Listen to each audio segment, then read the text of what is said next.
Olá, galera! Vamos lá? Dando continuidade aos nossos estudos sobre o chamado contexto do século XX. Hoje a nossa aula será sobre as revoluções russas. Vamos lá, galerinha? Pois bem, para a gente poder entender as revoluções russas que vão terminar ocasionando ali a primeira experiência de um país ali socialista, né, do mundo, a gente precisa entender como é que era a Rússia anterior a essas revoluções, como é que estava a Rússia ali em pleno século XX. Bora lá? Galera, a Rússia era o maior império em extensão territorial do mundo. Ela possuía cerca de 22 milhões de quilômetros. A população russa era de 174 milhões de habitantes. Contudo, galera, 85% desses habitantes eram camponeses, beleza? Viviam ali então no campo.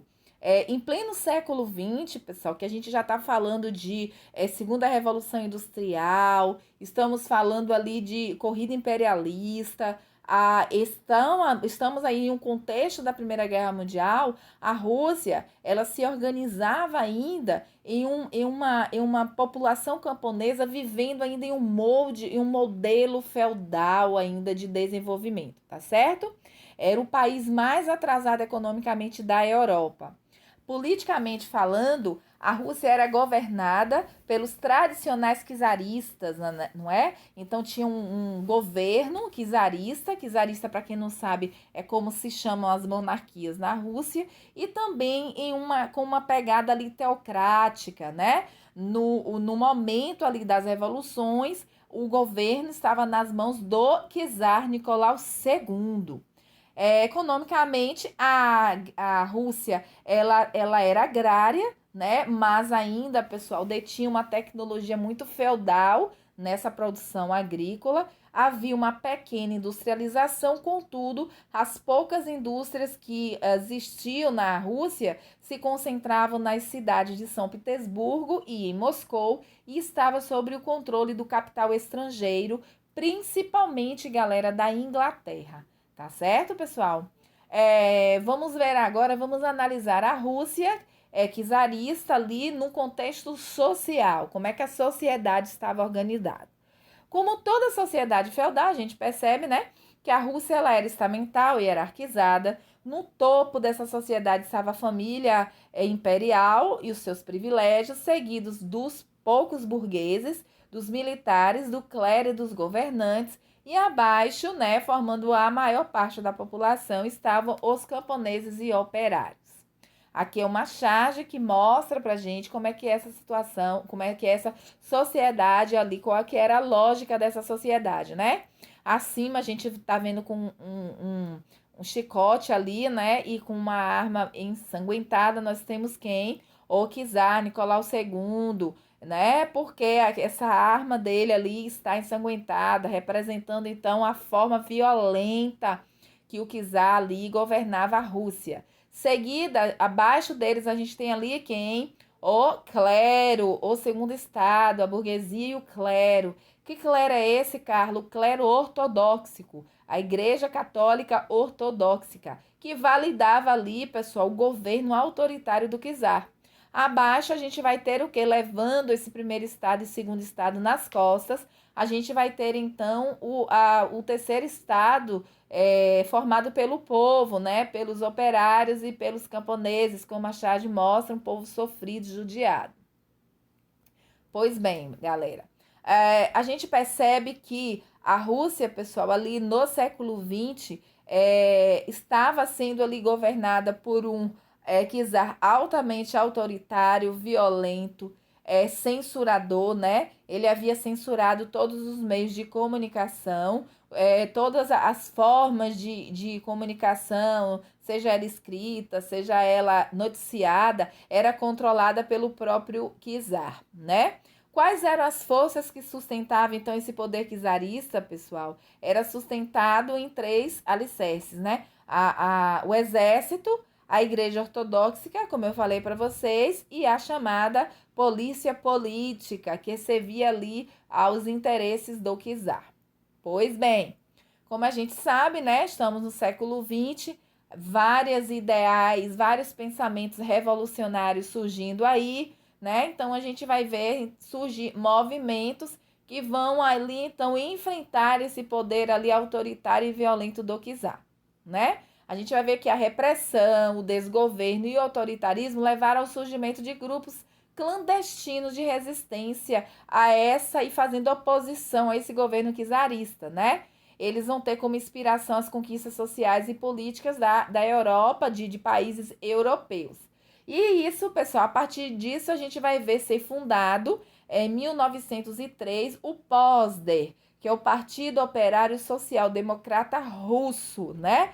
Esse partido ele vai surgir ali, só que a gente vai ver que em 1903 devido a divergências ideológicas, a gente vai ver surgir duas facções dentro do POSDER, né? A gente vai ver surgir os bolcheviques. A palavra bolcheviques vem de bolches, bolche significa maioria, e os mencheviques, né, que deriva do menches, menches minoria. Então, dentro do POSDER, do Partido Social Democrata Russo, a gente vai ter uma maioria bolchevique e uma minoria menchevique. E agora a gente vai entender um pouco das bases dessas duas facções políticas aí. Os bolcheviques vai ser liderado por Vladimir Lenin. Eles vão ter a base, né, a inspiração, a base filosófica dos bolcheviques vai ser a partir dos ideais teóricos do Karl Marx e do Friedrich Engels, ou seja, vai ter uma base ali no chamado socialismo científico de Karl Marx e de Engels, né, em que, entre outras coisas que esses dois teóricos defendem, é uma revolução proletariada. A proposta deles, então, seria unir a união dos camponeses e operários na conquista do poder, ou seja, essa revolução ela é feita a partir do protagonismo dos camponeses e dos operários, daqueles que produzem as riquezas. O objetivo, então, dos bolcheviques seria instalar um governo socialista por meio da Revolução Proletariada, tá, pessoal? Então, como vocês percebem, os bolcheviques eram uma maioria do partido POSDER e eles eram bem mais radicais, como vocês vão ver, em relação aos mencheviques. Os mencheviques eram liderados por Julius Martov. Eles vão ter uma inspiração de tendência mais moderada. A proposta deles seria a união entre operários e a burguesia. Observe que exclui os camponeses. Então, eles vão querer o quê? Mudanças feitas a partir da união dos operários e da burguesia, para juntos unir forças para juntos derrubar o czar. Uma grande característica dos mencheviques é que eles não queriam, pessoal, uma revolução, eles não queriam uma transformação radical ali do contexto da Rússia czarista, eles queriam limitar o poder do czar, tá? O objetivo deles permitir, primeiro, uma democracia e um pleno desenvolvimento capitalista, só para depois implantar o socialismo. Observe que eles têm uma aliança, então, com a burguesia, né, com o capitalismo, fugindo daquela perspectiva ideológica dos bolcheviques, que já propunha uma revolução proletariada, tá certo, pessoal? Vamos lá. A gente vai perceber, pessoal, que as revoluções russas, elas acontecem em 3 momentos, tá? E a gente vai ver as características delas a partir de agora. A primeira vai ser a Revolução de 1905. Observem vocês que ocorre bem antes da Primeira Guerra Mundial, né? A Primeira Guerra Mundial ela vai ter início em 1914. Então, o primeiro levante ali vai ocorrer em 1905, tá? Vamos entender um pouco desse contexto histórico aqui, dessa primeira fase da Revolução Russa, né? A população russa, como a gente viu, ela ansiava por mudanças, não tinha como mais a população viver naquela extrema pobreza, fome e miséria, somado aos severos invernos que a Rússia tinha. A produção de alimento era muito baixa, então não correspondia, não atendia às necessidades do povo russo, e o czar russo não se atentava para essas dificuldades da população.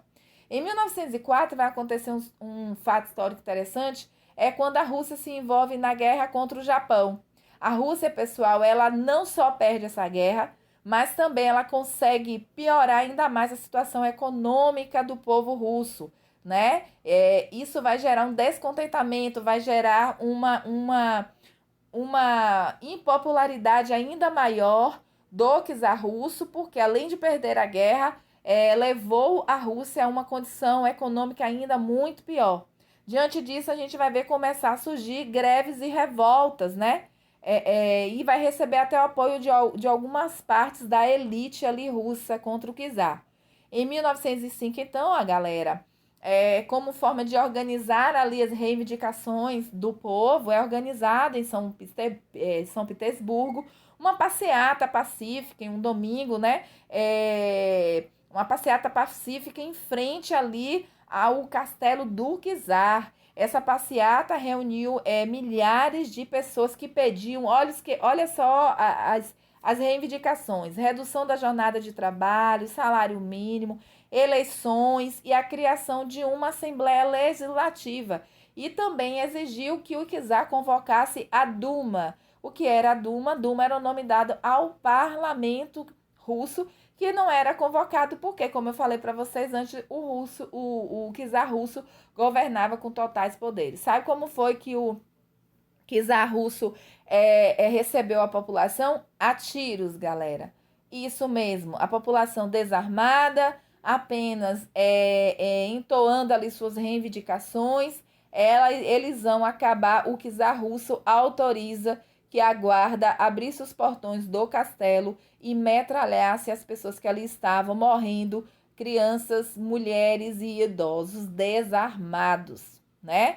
Isso vai gerar, galera, vários problemas para o czar, inclusive a opinião internacional vai pressionar o czar russo para uma reforma, né? Diante da crueldade em que esse atentado ali contra o povo, contra a liberdade de expressão do povo, foi demonstrada ali de forma violenta pelo czar, né? A repressão foi de forma violenta. Diante disso, a gente vai ver, então, a radicalização dos protestos. Por toda a parte da Rússia vão ocorrer greves, saques, manifestações. E aí, galera, em outubro de 1905, ocorre a chamada greve geral, paralisando toda a Rússia. E aí, ferrou, né? Desculpa a palavra, porque quando paralisa quando ocorre a greve geral, as indústrias vão parar de funcionar. Eu não sei se vocês se lembram, mas eu disse para vocês que as poucas indústrias que tinham na Rússia eram de controle estrangeiro, da Inglaterra. Então, eles parados vai prejudicar diretamente os ingleses, portanto, a gente vai ver que vai ter uma pressão internacional sobre o czar. Surge, então, nesse contexto, os chamados sovietes. O que seriam os sovietes? Foi um conselho formado por representantes dos trabalhadores e do exército, né? Nesse contexto que vão surgir aí os sovietes, né? Acuado e com medo, então, de perder o poder, o czar resolve, então, convocar, como eu disse para vocês, a Duma, né, o parlamento russo, com a tarefa de elaborar uma constituição. Essa constituição, galera, ela vai ficar pronta, só que o czar, quando vê as coisas se acalmarem, ele vai governar como se a constituição não existisse e ele volta a governar de forma arbitrária. Diante disso, a gente vai ver desencadear a segunda fase da Revolução, ou a chamada Segunda Revolução Russa, que é a Revolução Branca, a Revolução de Fevereiro de 1917. Leva o nome de Revolução Branca porque, como resultado dessa revolução, a gente vai ver os mencheviques, aquela minoria, lembra? Os mencheviques assumindo o poder. Vamos entender um pouco sobre a Revolução Branca, galera? Pois bem, eclode a Primeira Guerra Mundial em 1914, como nós já estudamos em aulas anteriores. A Rússia, então, é convocada, por quem? Pela Inglaterra, a participar da chamada Tríplice Entente. Porque, pessoal, a região russa, o território russo, era altamente estratégico para os interesses ali da Tríplice Entente, beleza? Pois bem, contudo, pessoal, o exército russo era altamente despreparado, galera. Tá certo? Não tinha armas, não tinha mantimentos, não tinha fardamento, a alimentação dos soldados era precária. E vocês sabem, né? Um país em guerra custa dinheiro. Quem ia pagar isso? A população através dos impostos, tá certo? O exército despreparado era formado por 15 milhões de soldados, né? Aí a gente vai ver que esse exército despreparado, desnutrido, vai para a guerra. O resultado disso vai ser o quê? A grande baixa, o grande número de mortos entre esses soldados russos, né? A guerra, pessoal, ela vai acabar agravando ainda mais a economia russa. Diante disso, né, em várias cidades as pessoas saíram para protestar em fevereiro de 1917 para que o czar russo retirasse a Rússia da guerra, tá certo?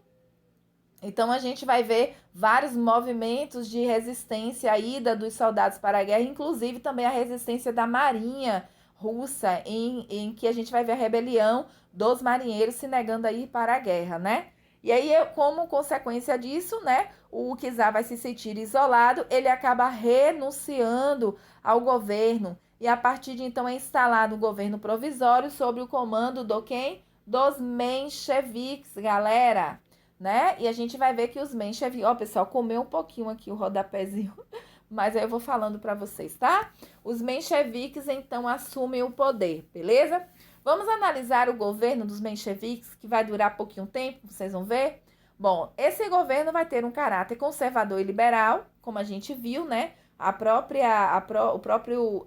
característica dos mencheviques já era conservadora, era formado, tinha como base uma aliança ali com a burguesia, tá certo? A gente vai ver que o líder vai ser o primeiro-ministro Alexander Kerensky, ele vai ser o primeiro-ministro da Rússia ali no governo dos mencheviques. Quais são as realizações dos mencheviques no poder? Eles vão diminuir a jornada de trabalho para 8 horas. Lembram que isso foi uma reivindicação ali do chamado Domingo Sangrento? O fim da censura e a anistia de presos políticos. Beleza. Galera, o que foi que os mencheviques não realizaram? Eles não retiraram a Rússia da guerra, galera. Não retirou e nem fez a reforma agrária, que era uma das reivindicações ali principalmente da ala bolchevique. Diante disso, vai gerar um descontentamento entre quem? Entre a maioria do partido Posder, dos bolcheviques e os sovietes. Lembra? Aquela união ali entre os representantes dos trabalhadores e dos soldados. Então, a gente vai ver que os sovietes se unem aos bolcheviques e buscam derrubar o governo dos mencheviques, com o lema paz, pão e terra, e todo o poder aos sovietes. Paz porque, galera, a retirada imediata da Rússia da Primeira Guerra Mundial. Pão, porque queria o quê, pessoal? Condições de trabalho mais justas, a instauração de um salário mínimo, uma legislação ali para os trabalhadores, né? E terra, uma reforma agrária. Esse foi o lema que fez com que os mencheviques, com o objetivo de instalar o socialismo ali dentro da Rússia, derrubou, então, os mencheviques do poder. E aí a gente vai ver a terceira fase da Revolução, a chamada Revolução Vermelha. Por que Revolução Vermelha? Porque é essa revolução que vai trazer o governo do bolcheviques, né, em outubro de 1917. Como vocês viram, os mencheviques, ou seja, a Revolução Branca, só esteve no poder entre fevereiro até outubro, né? Pois bem, galera, vamos ver algumas características então da Revolução Vermelha. Ela vai ter início, né, com a derrubada do governo dos mencheviques em 25 de outubro de 1917. O líder, né, dessa empreitada vai ser o Vladimir Lenin. Isso vai ter um marco na história, né? Na história política e econômica da humanidade, porque pela primeira vez um governo de um país estava nas mãos de socialistas, decretava o fim do capitalismo em seu território e tinha a participação efetiva dos trabalhadores no governo. Então surge um novo nome, né? Surge um novo nome para a Rússia, República Soviética Russa, ou seja, República dos Trabalhadores da Rússia, né? Muito bem. Como é que foi o governo dos bolcheviques, galera? A gente vai ver algumas realizações. Eles estatizaram os bancos, as indústrias e as estradas de ferro. Ou seja, pessoal, eles estatizaram os meios de produção. Eu não sei se vocês sabem, mas isso é uma das bases ali que defendia Marx, né, em um socialismo científico, né? a estatização dos meios de produção. Então, os bancos, as indústrias que eram em maioria de capital estrangeiro vão ser nacionalizadas e vão ser estatizadas, ou seja, o fim da propriedade privada. Os bancos não vão pertencer mais a banqueiros, e sim agora ao próprio Estado. Promover a separação do Estado da Igreja, né, da Igreja Ortodoxa. Vai ter uma reforma agrária, ele conseguiu fazer essa reforma agrária, confiscou os bens da igreja e as terras dos nobres, dividindo então, fazendo ali a reforma agrária. Decretou a saída da Rússia da Primeira Guerra Mundial. Então, a Rússia sai da Primeira Guerra Mundial em outubro de 1917, deixando lá a Alemanha, ó, praticamente sozinha, né? A gente vai ver que essas medidas de Lênin acabaram desagradando empresários, banqueiros, os capitalistas estrangeiros e os militares de alta patente do Exército e da Marinha, é claro, né, galera? Porque a Revolução Vermelha tinha mexido ali com os interesses capitalistas que vigoravam dentro da Rússia. Se a Rússia agora ela passa a ser socialista, é óbvio que não há espaço mais para essa burguesia. Resultado disso, dessa insatisfação, a gente vai ver estourar a guerra civil na Rússia, formando ali os dois exércitos, né? O exército branco, formando ali o exército dos mencheviques, da burguesia, dos militares da alta patente que eram contra os bolcheviques, versus o exército vermelho composto ali pelos bolcheviques e pelos sovietes, tá bom, pessoal? Qual foi o objetivo do Exército Branco? Expulsar os bolcheviques do poder. Consequência, galera, tem início uma guerra civil, né? Que foi de 1918 e 1921, uma guerra muito sangrenta, muito violenta, que infelizmente vai levar à morte de muitos civis ali, tá certo? A gente vai ver que mesmo o Exército Branco recebendo apoio dos países vencedores da Primeira Guerra Mundial, Estados Unidos, Inglaterra, Japão e Canadá, a gente vai ver, pessoal, que a vitória nessa guerra civil vai ser do exército dos bolcheviques, do Exército Vermelho, através de um recurso que Lenin lança, que é o chamado comunismo de guerra, tá certo? O que foi esse comunismo de guerra, pessoal? Em que toda a produção de alimento, tudo que fosse produzido dentro da União Soviética, aliás, dentro da Rússia, nesse período de guerra civil, só poderia ser usufruído primeiramente pelos soldados do Exército Vermelho. Diante disso, enfraqueceu o Exército Branco, porque faltou alimento para eles, faltou medicamento, e isso acabou ocasionando ali a vitória do Exército Vermelho, mas também levando a fome para várias pessoas da Rússia, né? Visto que eles privilegiavam ali com o comunismo de guerra, eles privilegiavam primeiro alimentar, manter as tropas em guerra e posteriormente o povo. Saldo do combate, galera, 13 milhões de mortos e uma economia que acaba arrasada, beleza? Diante disso, pessoal, a partir disso, né, nesse contexto aí de guerra civil, a gente vai ver sendo instaurado ali por Lenin a chamada ditadura bolchevique. Né? Durante a Guerra Civil, Lenin ele vai centralizar o poder em torno dos bolcheviques e montou uma estrutura de Estado intervencionista. Observe que nesse momento aqui os sovietes perdem até, pessoal, um certo poder político. Os sovietes ficam ali reduzidos a uma subserviência dos bolcheviques. Tá? Como consequência disso, a gente vai ver que Lenin passou a controlar a imprensa, extinguir os partidos políticos, mandou prender e matar seus opositores, tá? Em 1922, a gente vai ver a Rússia passando então a se chamar União das Repúblicas Socialistas Soviéticas, a URSS. Então, a Rússia passa a se chamar União das Repúblicas Socialistas Soviéticas a partir de 1922, ou seja, como consequência da Guerra Civil, beleza? Em 1924, a gente vai ver a morte de Lenin. Lenin falece.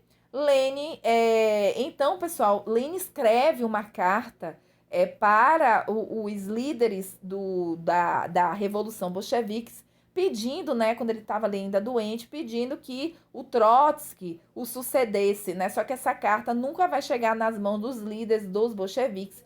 Então vai começar uma disputa pelo poder entre Trotsky e Stalin, né, passando a disputar o poder ali que antes era de Lenin. Stalin, pessoal, acaba vencendo as eleições e passa a perseguir os seus opositores, né? E também apoiadores de Trotsky. O próprio Trotsky, ele foge, mas acaba até mesmo exilado, sendo assassinado, beleza? A partir de então, a gente vê surgir na União Soviética o chamado stalinismo, a era do governo de Stalin, pessoal. O governo stalinista durou 15 anos. Na economia, a gente vai ver o quê? Que ele ampliou o desenvolvimento industrial, aboliu a chamada nova política que tinha sido adotada por Lenin, e ele vai aplicar o chamado plano quinquenal, no qual ele estipulava metas a serem cumpridas de cada 5 a 5 anos. Stalin, ele vai conseguir, pessoal, ter êxito nesse plano econômico dele, diferente de Lenin, né, que na nova política econômica ele não tem tanto sucesso. Stalin, com seus planos quinquenais, consegue ter êxito, mas à custa da exploração de forma assim exagerada, de forma espetacular dos operados, dos trabalhadores. A gente vai ver que também ele vai coletivizar, perdão, a terra, né? Ele vai expropriar as propriedades privadas de vez, né? Existentes ainda ali em algumas zonas rurais, transformando ali em fazendas coletivas, de produção coletiva, em que o Estado controla ali a distribuição dessa produção. Consequências, a gente vai ver uma resistência. A gente vai ver que Stalin vai ali ter uma postura muito controladora, muito autoritária, muito violenta e censuradora, né? A gente vai ver que durante os 15 anos de governo dele a repressão vai ser muito dura. A grande consequência disso tudo foi que Stalin, o governo de Stalin vai ser marcado como durante essa revolução aí bolchevique, em que os bolcheviques chegam ao poder, um dos governos mais duros e mais autoritários de toda ali a história dos bolcheviques no poder. Beleza, galera? A gente vai ver que devido também, pessoal, a essa Ei, meu Deus!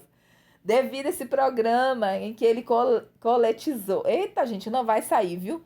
Durante esse programa que ele acabou coletivizando, saiu a Terra, a gente vai ver que perdão, pessoal, pela essa trava-língua ali. Durante os anos de 1932 e 1933, a União Soviética vai passar pela chamada Grande Fome, em que cerca de 7 milhões de pessoas teriam morrido em consequência da falta de alimentos, né?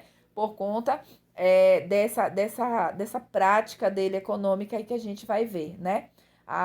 Durante o governo de Stalin também a gente vai ver as chamadas perseguições e expurgos que visavam, né, realizar uma revolução cultural na União Soviética, buscando eliminar elementos não marxistas, né? Então, tudo que não servisse de apoio, de reflexão do que era o marxismo soviético, tudo que fosse de oposição seria destruído, né? A gente também que essa perseguição e esses expurgos vão visar eliminar a oposição que existia ali no próprio interior do partido bolchevique, a partir do governo de Stalin, devido à forma violenta que ele governava. Essa limpeza, né, destinou-se a tanto as pessoas que eram vinculadas ao partido quanto as que não eram, né, galera? Os expurgos, o que foram, né? Os expurgos eram, em geral, né? Os expurgados, ou seja, aqueles que não eram, vamos colocar aqui entre aspas, bem-vindos dentro da União Soviética, dentro do Partido Bolcheviques, porque eles não se encaixaram naquela proposta, eram enviados para os pulangues, que eram campos de trabalho forçados, construídos em locais remotos ali na Sibéria, né? Ou então eles eram rapidamente executados, né? Através de pilotões de fuzilamento. E com essa prática aí de repressão e de eliminação dos opositores, o governo stalinista vai ser um dos que vão mais matar nesse contexto histórico que a gente está estudando aqui. O resultado disso em longo prazo foi um saldo de mortos que ultrapassa facilmente a casa dos milhões, galera. Então, é um governo que deve ser estudado, mas nunca deve ser copiado. E aí a gente vai ver que nesse contexto, galera, Stalin ele vai lançar a chamada Grande Guerra Patriótica, né?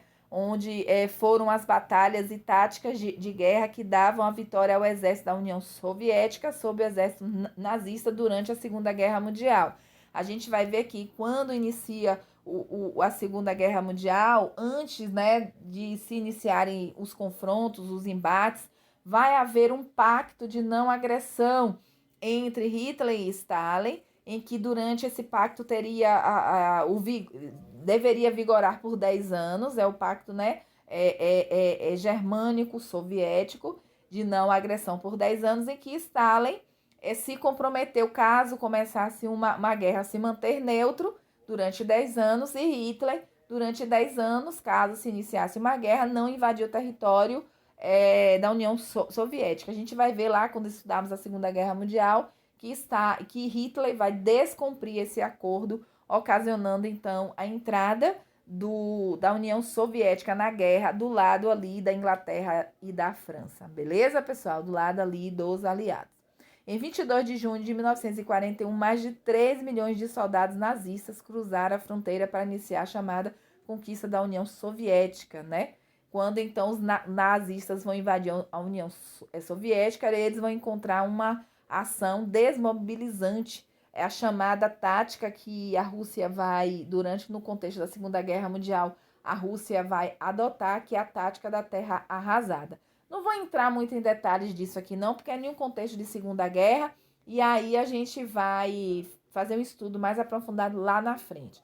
Mas o que é de interessante a gente analisar durante o stalinismo, né, durante os 15 anos de governo de Stalin, né, vai ser justamente o expansionismo de Stalin, né, a proposta dele de uma revolução,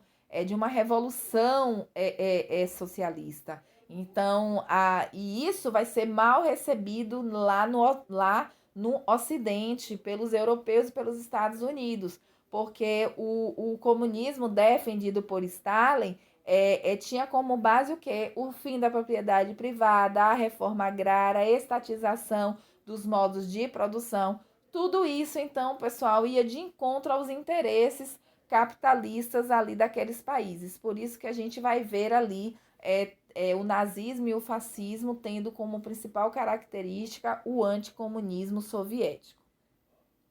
Galera, é isso. Espero ter ajudado vocês, né? Até o próximo encontro. Vamos resolver questões para a gente aprofundar os nossos estudos. Sugiro que volte esse vídeo, faça suas anotações, deixe um monte de informações ricas aqui para vocês, tá certo? Tudo como forma de ajudá-los a realizar os seus sonhos, que é a grande aprovação. Um beijo, até mais, fique com Deus.